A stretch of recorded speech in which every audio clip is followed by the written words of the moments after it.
Hello, hello, hello, everybody. Welcome to episode 4 of The Road Less Traveled, here coming to you live from Queenstown, New Zealand. And you should see this view in front of us. Y'all, this is why you come to Queenstown. This is spectacular. We're looking at the Remarkables mountain range here. They are quite remarkable. It's just stunning here. So very. Oh, I love it. This is my 4th time here. Alex is, I think, second or third? Third. So I came here with a girlfriend back in 2016 for the first time. It got rained out of everything. Came back when you planned a surprise proposal trip, engagement trip. Yeah. It was fabulous. It was just the most epic trip. Yeah, that was my first time coming for an Australian, not to have been to New Zealand, and I was in my 30s. I was dying to get down here, and it was just too easy. And then last year we came with Limitless New Zealand for the first time, the first ever installment of Limitless New Zealand. And here we are for the second installment. And then in 2 weeks, we have the third installment of Limitless New Zealand. We're crazy. Yeah. And we're also here shooting in this beautiful Verbo for Expedia Group. Yeah, this Verbo, y'all. I'm going to link it. We're going to link it here in the YouTube video. It is everything you could want. It has everything you need at your fingertips. We had a dinner party here last night. Yeah, it's a 3-level townhouse. There's 4 bedrooms, there's 4 bathrooms. This kitchen is massive. The natural light that comes in here is just beautiful. Even if you split it 4 ways with 4 couples or different so families. doable. Oh, it is perfect. There's a little outdoor area. Yeah. You can dine al fresco. It's good. Having my mum and dad here is great. Seeing them meet Lily for the first time was just a really beautiful moment. We obviously captured it, which I'll put up on the YouTube channel for all of you. And it's just, I'm getting a little emotional thinking about it because we didn't get to experience that with Nora. They didn't meet her till she was nearly 1 year old. So having this little itty bitty 3-month-old, and I know there was a lot of love there. There is a lot of love there. And it's probably going to be their last grandchild. So very special for them to come here and spend time and babysit and look after the kids while we do. There are nannies for the next week. Yeah. While we run Limitless New Zealand. And I pinch myself, y'all, because truly being here, I'm about to get emotional. Being here. Why am I like this? I don't know. Being here and watching my 2 kids in such an epic location after that really hard, challenging travel day, it just made everything worth it. I think we got to dive into the travel day from hell. Because last week we were talking about, it was us crazy before we were leaving, like trying to get everything. And when you have 1 kid and now 2 kids, there's a lot of things to think about. Plus you're leading a retreat. I also shot a wedding here the day before yesterday as well. We're crazy. We're absolutely nuts. But yeah, getting here was a journey. So let's dive into it. Well, it all started at the Little Rock Airport. We thought everything was going fine, smoothly. We show up a couple hours before the flight. We're like, we got this. This is the first time we're flying with 2 kids. And truth be told, y'all, I'm nervous as shit. Like, I put on a good face, but I was nervous because we had it with Nora. We knew what we were doing, traveling with a toddler with 1 kid. We had it down pat. I was nervous traveling with 2 kids. Yeah. I just knew there was a lot of potential for a lot of hard moments. And that's exactly what transpired. From the get-go. From the very first moment at check-in at the counter in Little Rock, we checked 6 bags between the 4 of us in a car seat. We had 4 carry-ons, not enough hands. And that's when shit hit the fan. And about 5 minutes after, being at the check-in counter, I realized, so you got to have a visa to get into New Zealand if you're an American citizen. Which we talked about last week, and I gave you guys some advice on. And one of the last things I said to Les, like leading up, I'm like, your visa's good. She's like, yeah, I got the visa. It's valid for 2 years. Dun, dun, dun. To her old passport. It was tied to my old passport. I just got a new passport. It's probably a month old. Mm-hmm. And so, of course, that New Zealand visa from last year wasn't valid anymore. Incorrect passport number. So, travel tip. if you've traveled to New Zealand in the last 2 years and you get a new passport, that old visa is not valid. Get the new visa to the new passport number. Yeah. Yeah. Pro tip. But we follow, had, follow us for more travel advice.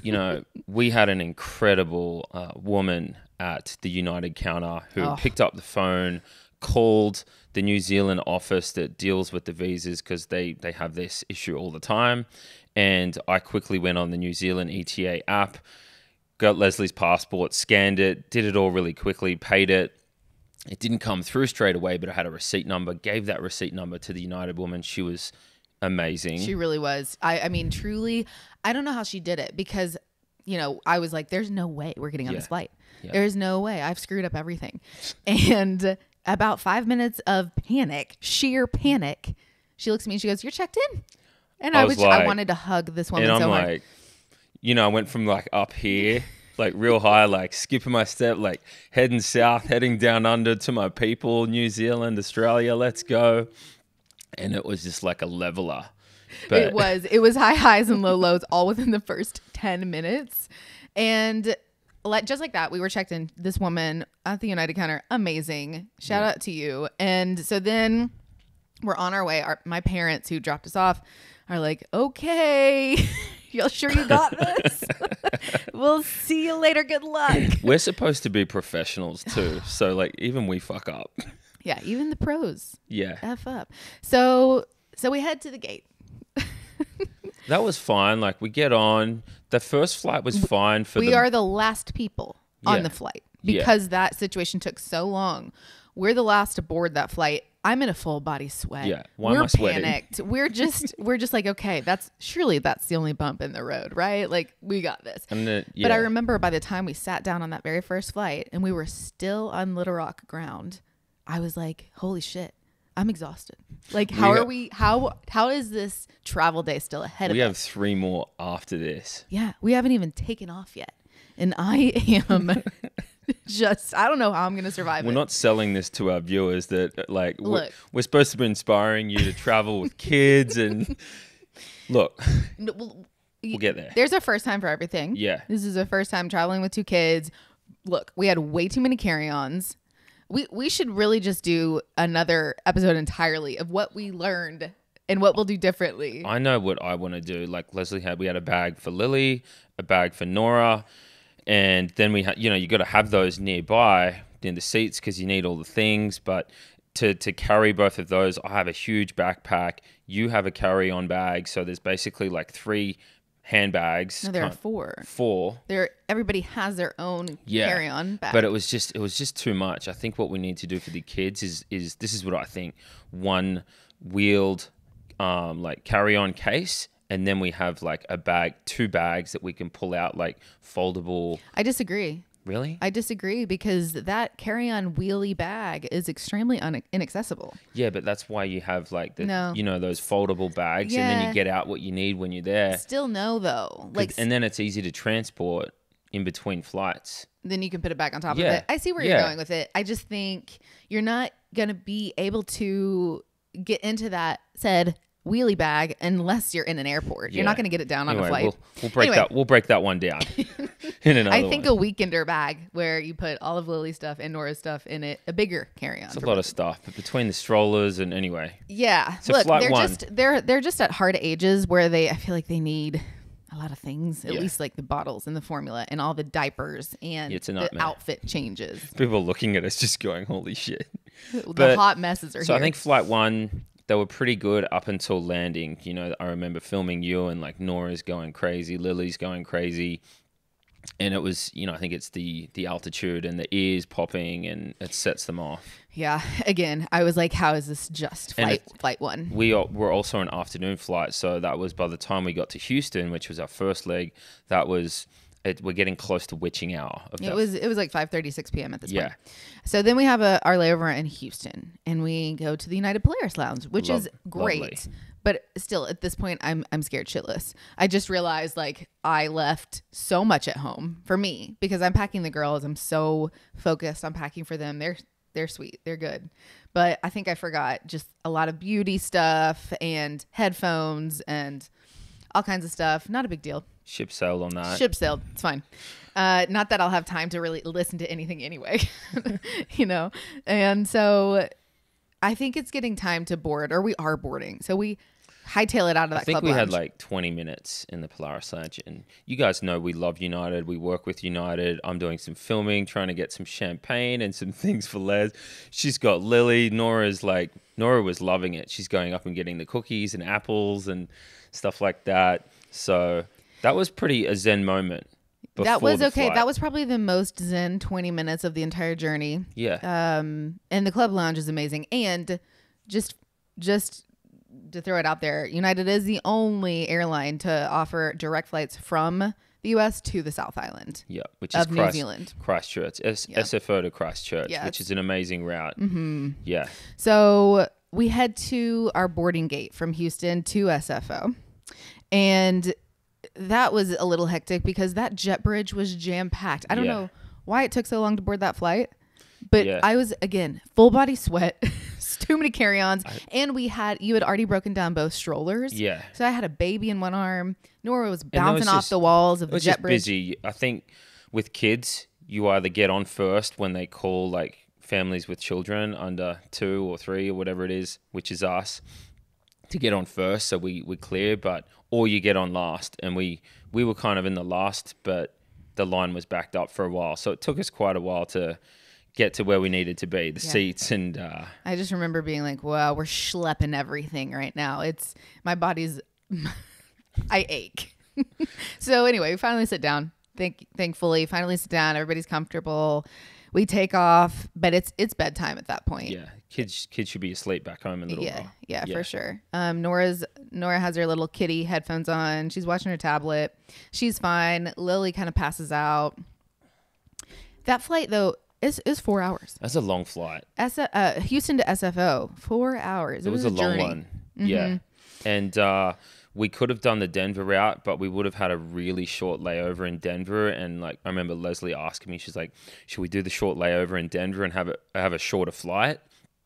Or do we just, because we didn't have a single, in all of this journey, we didn't have a single delay in flight. We didn't lose a single bag. So on that front was just flawless. Yes. But no, I know better than to do a 40-minute layover with 2 kids. Yeah, it's not worth the risk. No. And y'all know when you're booking it, you're like, oh, I've got a tight connection. You did it to yourself, didn't you? It sounds great in theory. Yeah. But so it's, as a traveler, that's something you're rolling the dice. Sometimes it works out and sometimes it doesn't. Sometimes it works out, sometimes it doesn't. But we're not taking that chance with 2 kids. So by the time landing comes in San Francisco, I think they both went off again. And this happens without fail every time. Mm-hmm. Nora finally passes out on a flight 5 minutes before landing. Yeah. And so she gets this little tiny cat nap. And then when it's time to actually get off the plane, she's hysterical. Yeah. It was awful. And then so by the time everyone got off the plane, we're like, okay, let's get the kids up now. And then you've got to go and get the strollers from being gate checked. Both kids were passed out by the time it was time to get off the flight. So we waited for everybody to get off. Mm-hmm. And so we're the last ones to get off the flight. And we got to get both strollers out. So you got to wait for those to get from the gate. You know, you gate check them because they can't go in the overhead. And we get those. And then, you know. Everything's pretty good. Nora passes out in her stroller. Yeah. So Lily passes out in her stroller. We get to the Polaris Lounge at SFO, and I think Lily started to get a bit fussy again. I gave her a bottle. And by this point, it's around 10 o'clock at night. And that's Pacific Standard Time. Thank you. Yeah. Midnight. Their our time, right? Yeah. Mm-hmm. The girls' time, our time. And so I was the most scared of the SFO layover just because of the time difference and how late at night it was. And I was like, it's definitely going to be a shit show, but we're here for it. We've done it before. Yeah. And I was almost relieved because I'm like, oh, we've got to get on this flight and we're on a long haul. And at least we know we're going to be on this flight for a while. And it's not like schlepping bags from here to there. But there was a massive roadblock before that. So we'd finally just got the kids settled. Like Nora was sleeping in the baby zen. We had it pulled down. She's cozy. Lily had a bottle. She's sleeping in the doona. I'm like, all right, I'm going to go get some media, photos and videos of the lounge before we roll out. And I come back over to Les, and she's like, someone from United just called me. Something wrong with Lily's ticket. We need to go down to the gate. And so I was like, okay, let's go down to the gate. Sounded like he sounded urgent, right, on the phone? Yeah, I thought it would be a non-issue. Yeah, because we got this far. Yeah, we got this far. It was a big issue. There's just something was up with, she only had a paper ticket. But we had physical boarding passes, digital, but she didn't have a ticket number. Yeah. And we did have ticket numbers. And so basically, in short, it was disastrous because boarding was about to begin. So everybody's right there in the boarding area. And we're at the counter and we are told we can't board this flight yet, which, when you tell somebody that, and it's, late at night, their time, and both kids, y'all, at this point are hysterical. We're at this counter trying to figure out the ticket issue. Both kids are hysterical. Everybody's watching. We are causing a bit of a scene. I've never seen Nora so hysterical. She was just so tired. For so long. Yeah, they're just exhausted. And we had asked a lot of them by this point. I was like, at that point, I'm like, are we bad parents for doing this? Like, what are we doing to our children?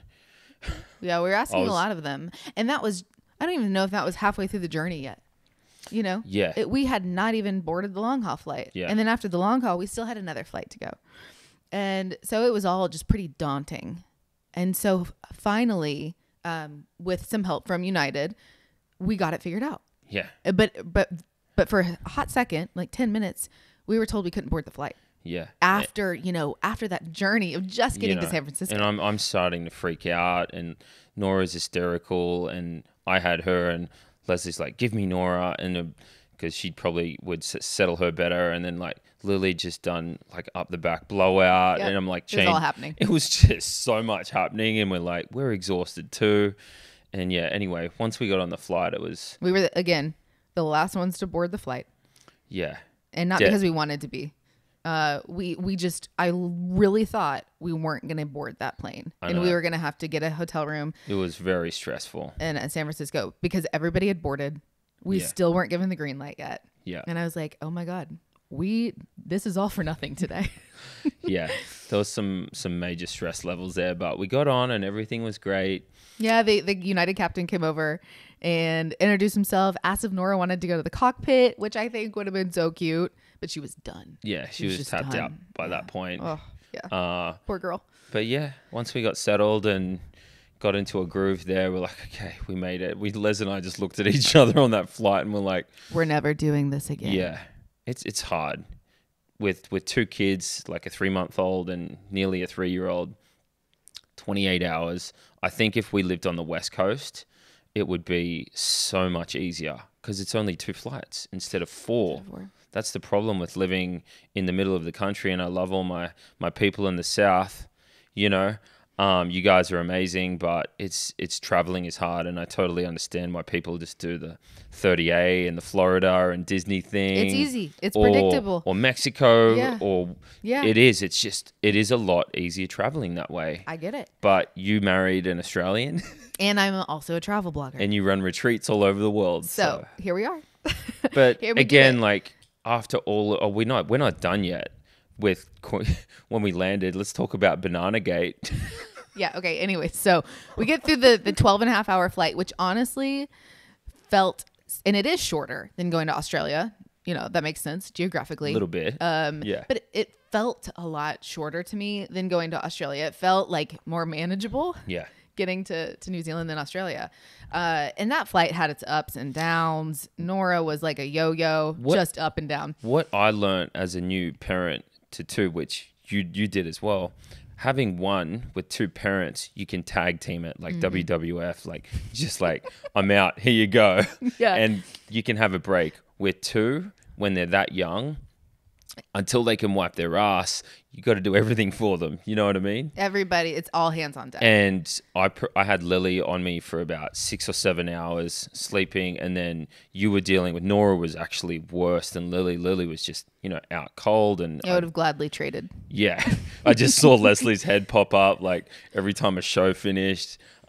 She was just tired, poor girl, and hungry. She didn't eat well on international travel days either, so I felt for her. But it was but yeah, a long flight, a long journey. Yeah, I remember looking at you, just going, "Wow, this is very different to one." So it just is. Yeah. All those parents out there with one thinking about two, and it changes the game for sure. Yep, there's no sugarcoating it. Yeah, we land, and thank God, we get off the flight. And then another daunting journey is in front of us. We have to get on Air New Zealand flight to Queenstown from Auckland. And first we got to go through customs, immigration. And in New Zealand, they make you do this declaration form and make you declare any food you're bringing in. Or any other items that are red biohazardous materials. Too much money, all of it. And they're pretty damn strict. They had 3 checkpoints for this passport and declaration, and each checkpoint they're like, do you have anything to declare? It's almost like they need to do 3 just to make sure tired moms don't bypass it. Yeah. Anyway, Leslie had a half-eaten banana from the flight.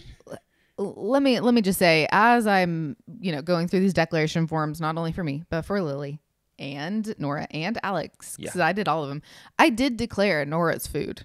She had snacks. But it wasn't like fresh fruit. Yeah.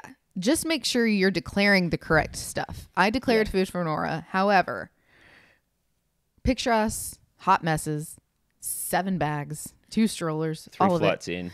We're heading through customs and immigrations at the Auckland airport, and the cutest little dog comes up.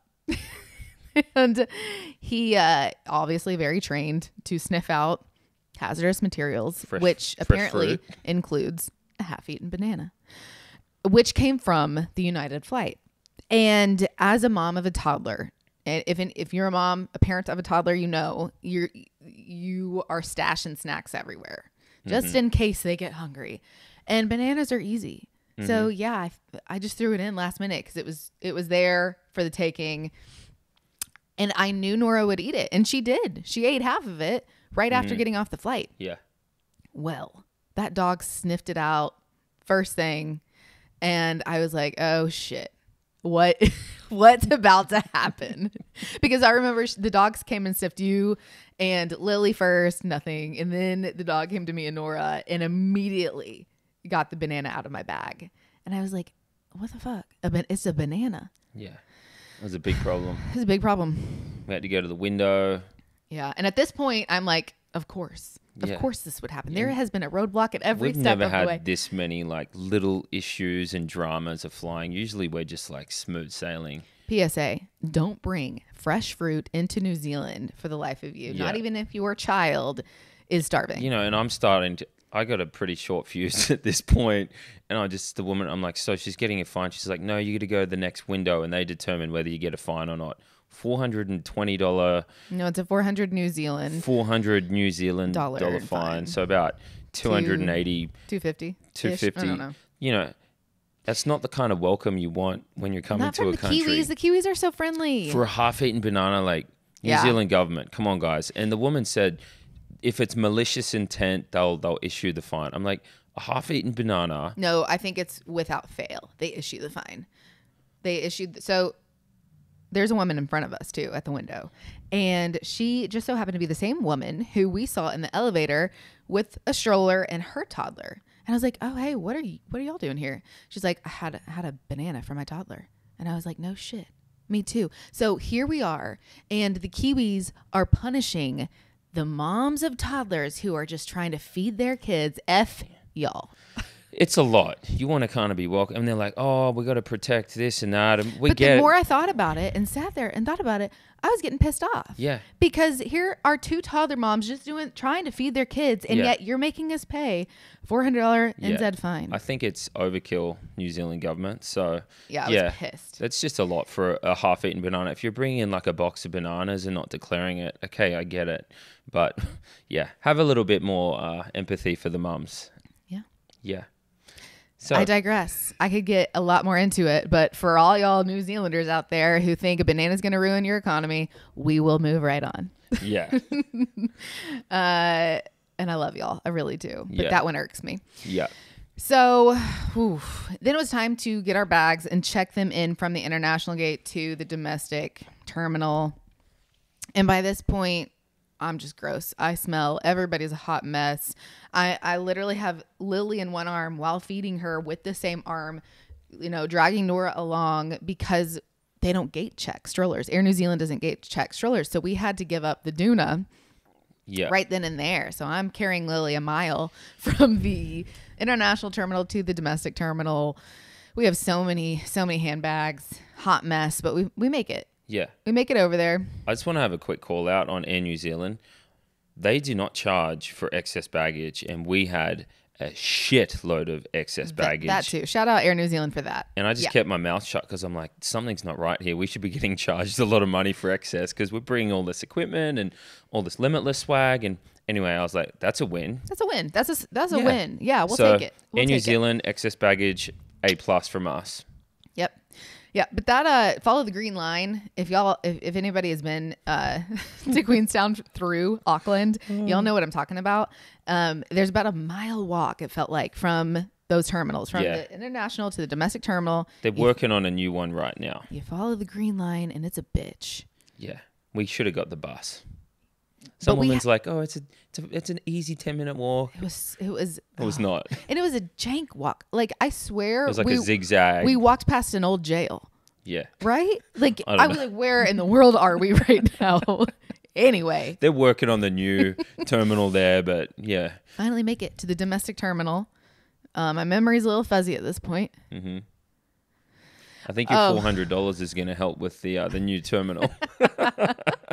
Well, so she was like, you can either pay the $400 fine now, or you can email. You can fight it and email this email address here. And I was like, I'm going to fight it. Yeah. She was like, well, just know that only about 20% of the cases resolve from email, because it's a good little revenue raiser. Yeah. Anyway, and on the pamphlet they're like, and this doesn't, even if you're a forgetful parent or you were just so tired from your international flight, that doesn't count as an excuse. It literally says it in print in the pamphlet. Yeah, that's just rude. New Zealand, like, cuzzy bros, you're better than this. Yeah. So we are waiting at the terminal to board at Auckland. I don't know. At this point, I'm dead inside. Yeah. We get on the flight and there was no issues, I think. Except, okay, can I say, I don't think it's efficient if you're trying to board a flight both in the front and the back of the plane. Yeah, it was, I don't know. Yeah. Because we had to go downstairs. There was no elevator for the kid. It was... No, I'm talking when you're boarding from in the front of the plane and the back of the plane. Yeah. And like if you're in the middle of the plane, there's just this massive roadblock. Yeah. Anyway, inefficiencies. I'm literally in the bathroom at that point on the plane trying to clean bottles with fresh water. It's not really working. Like, by this point, y'all, I can't decipher if a bottle's clean or dirty. Like, it's not... Zero fucks at this point. It's just survival mode. Look, Lily's fine, but man, international travel days with an infant are tough when you're bottle feeding. It was a lot. 28 hours, 4 planes. It was a lot. And that last flight is just a good kick in the ass. Yeah. We make it. we land in Queenstown. If you guys are still here, you've made it. If you're still listening. It's like the Netflix. Are you still watching? But yeah, it was a journey. If we had like a camera crew following us, it would have been a very entertaining reality episode. For sure. Like, they wouldn't believe it, actually. Yeah, it was just a F you at every stop along the journey. It's like another jab. Yeah. Fuck you. We get to Queenstown. Both strollers' car seats are lost in the abyss by Air New Zealand, but they're coming on the last flight in, so whatever at this point. Yeah. Anyway, we make it to this beautiful Verbo, and of course it's really sunny while we're here. That day was stunning. Yeah, and Leslie's like, we look at the forecast and there's like rain the next few days here. Leslie's like, we both know the weather window can go, and we're like, this might be the only time the weather is good here. So I'm like, we're doing some content for Verbo. She's like, we need to start shooting. And this is the day we've landed. So we check in and we get the cameras out and we start rolling and getting some photos for the blog that you've got to write. And I'm tired. We're working. Yeah. We're working straight away. Yeah. we're nuts. And I feel like people don't see that. That's the stuff people don't see. Yeah. And we just never stop. There's never a dull moment. Yeah. And then Leslie's got to get into the right headspace for Limitless. You're about to lead a retreat. I had to go and shoot the wedding. And I'm like, yeah. And, amongst jet lag and 2 kids. Yeah. It's been a lot. And yeah, today is the day we start Limitless. And I am so excited, but it's been so much leading up to it that I think at this point, like, Limitless is going to be a dream. Tell me, a lot of people want to know what goes into planning and leading a retreat like this. Tell me, tell the viewers and listeners how many months in advance this is taken to happen and how much work consistently kind of happens to make this retreat happen. I mean, these retreats are bucket list experiences. We've always said that. We're not backpacking. They're not cheap. They're a pretty penny. And I think a lot of people save up for these. Yeah. And we know that. It's not lost on me how people trust us and fly halfway across the world to travel with us and use all their funds and energy to be with us. And so I want every step of the way to be perfect and thoughtful and intentional. And so we pour hours and hours and hours and hours into each Limitless trip. And I think that shows. Our alumni are amazing. We continue to get repeats because they leave and there's so much magic in the air from these. There really is. And it's impossible to really transcribe. Like, it's impossible to tell y'all about it unless you experience it. Yeah. Because there's so many things that we don't talk about or don't market.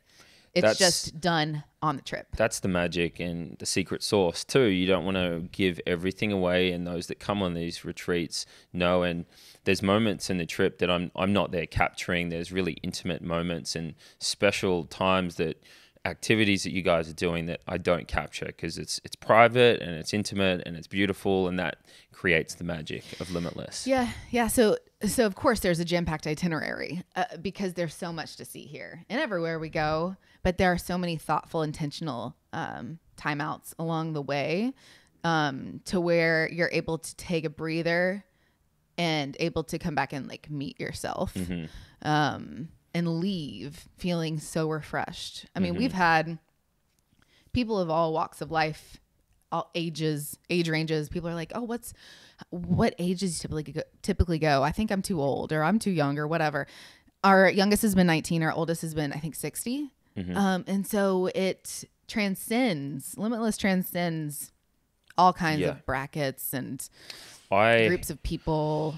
That's one of the things I really love seeing is these young women, and then, the more mature, life women, just speaking to these younger women. And there's no difference, but there's this mentorship that I've seen that's just really beautiful to watch. And these young women traveling, they're also so mature to take that step and want to travel. It takes a lot of guts to fly halfway across the world to meet a stranger and other strangers. And I will never forget Limitless Bali 2019. Shout out Sue Prue, who after the trip had wrapped, she was like, in our first welcome circle, I thought, I'm one of the older women here. I'm excited to mentor the younger women throughout the trip. By closing circle, I was shocked at how much the younger women taught me. Exactly. It's just so beautiful. And you don't expect that. And it's wonderful. I'm excited to meet this new group of women. I'm excited to go around New Zealand and the South Island here. There's so much. The Ernslaw Burn Glacier, the heli hike, all these things I can talk about now because it is the adventure capital of the world. And where bungee jumping first started. You gonna do it? I did it last time. Yeah, same. With Lily in my belly, unbeknownst to me. It's so exhilarating. I'm not overly scared of heights. I used to be in construction and work on roofs, but there's something about being strapped by your ankles and jumping into a river is it's wild. The hardest part is jumping. Yeah. It's leaving your feet from that platform. I'll never forget it. I didn't want to let go of that railing. Yeah. But it takes all of you to just let go and make the jump. Doesn't feel right. No. But it's exhilarating and something worthwhile doing at least once. I think I've done it 4 times now. Yeah. And I'm done. I'm done. And each time I'm Here we go again. I think you were pregnant last time too. You did it, right? Yeah. Unbeknownst to me, I think I was 2 or 3 weeks pregnant. Yeah. Yeah. Yeah. Oh, it's going to be beautiful. We're going to wineries. There's for people that want to go to New Zealand and experience something just really special. The people here are so lovely and welcoming. Aside from Banana Gate. Aside from Banana Gate. Still not over it. Yeah. But Too soon. just Queenstown and the South Island and the North Island as well. But down here, there's just so much to do in this area. There's vineyards. The food is exceptional. Milford Sound is just so moody and dreamy with waterfalls and lush and green. You've got the Southern Alps. You've got Mount Cook. I think we're landing on the Tasman Glacier again, like we did last year. I think we're doing something maybe a little different. An ice hike, yeah. Ice hike? Yeah, it's going to be amazing. It really is the adventure capital of the world, and the town of Queenstown has everything you could ever want. It's just life. I remember the next day after getting here, we were strolling the girls in town. The sun was shining. It did come out the next day. It was so beautiful. And I looked at Alex and I was like, and suddenly the 28-hour horrific journey was all worthwhile. I know. I was at the park with Nora and you were with Lily, and just seeing Nora's face and just her eyes light up. The lake was like glass. The sun was shining. It's a beautiful park down there by the lakeside. It was just, and yeah, you just exhale and go, yeah, this is why we do it. Yeah.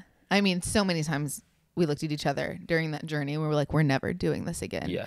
And then my mom was like, that's funny because I think it'll be a lot like childbirth and you'll just forget their horrific parts and you'll do it again pretty soon. I think, like I said, the older the kids get, I'm really excited for them to be able to wipe their ass, because I think that will just mean travel is easier. That's one less thing we have to do. They've got 2 legs. They can walk themselves to the bathroom. Well, take care of business. When we get home, potty train is going into effect. Yeah. She turns 3 on this trip, Nora does. And it's hard to change an almost 3-year-old in an airplane bathroom. It is. Her legs are up the wall. And it's just, they're tight for us, So yeah, different challenges for different ages. Yeah. But ultimately, so glad to be here. On that note, should we wrap things up? Let's go meet our Limitless girls. Let's go meet our Limitless girls. Thank you everyone for tuning in and listening and subscribing and following to us. We're so happy to be here. Thank you for listening. We'll see you next week. Yeah. See y'all.